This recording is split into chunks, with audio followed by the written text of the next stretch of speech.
couple of videos ago, we talked about this function inverse identity, and we said that two functions are inverses if, when you compose them, you actually are left with just an original x. So what we want to do here is we want to determine if these two functions, h of x and k of x, are inverse functions. And basically what we need to do is we need to take h of k of x, that composition of these two functions, and if this equals x, then they are in fact inverses. So let's do that. Let's find what h of k of x is equal to. So wherever I see an x, I'm going to insert this entire function. So let's do that in another color. So I'll have 5 halves, and then I'll insert my function there, and then plus 5 halves. So basically what I have here is the h of x function in blue, and I'm going to put k of x inside of h of x. Let's put that in red. So this whole function is going to go right in here. That's k of x. So this is 1 minus 2/5 x. All right, and now I'm just doing some algebra. Just have to distribute that negative 5 halves, and let's see what happens here. So let's go purple. So this will be negative 5/2 plus, this will reduce to just an x. So that's kind of convenient. And then plus 5/2.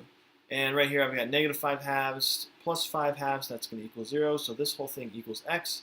Therefore, h of x and k of x are inverses. Hooray!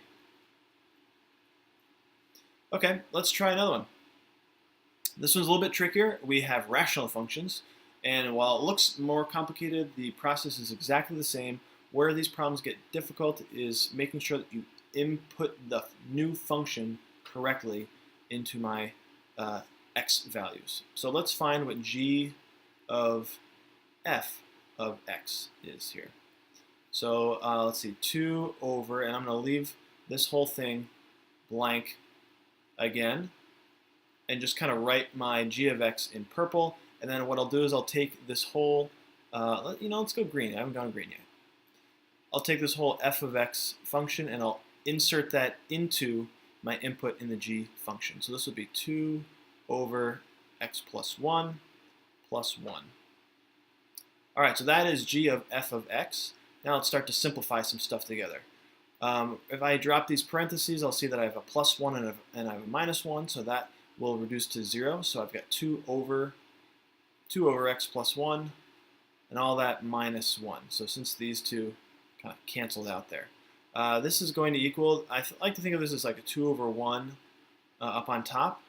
And so if I multiply that by the reciprocal, that's how I divide those things. So this is going to be x plus 1 over 2. I just divided by this fraction here, and then that's all minus 1. So what's nice about this is the 2's reduce, and I get x plus 1 minus 1, which is equal to x. That means that g of f of x equals x, which means inverses. All right, great. Why don't you try an example? Take these two equations, smush them together, and see if you get an inverse identity at play. Pause the video, give it a shot. All right, here's my work for this problem, and it turns out it is not, these two are not inverses since I did not come out with just an x. I couldn't simplify this any further, so they're not inverses.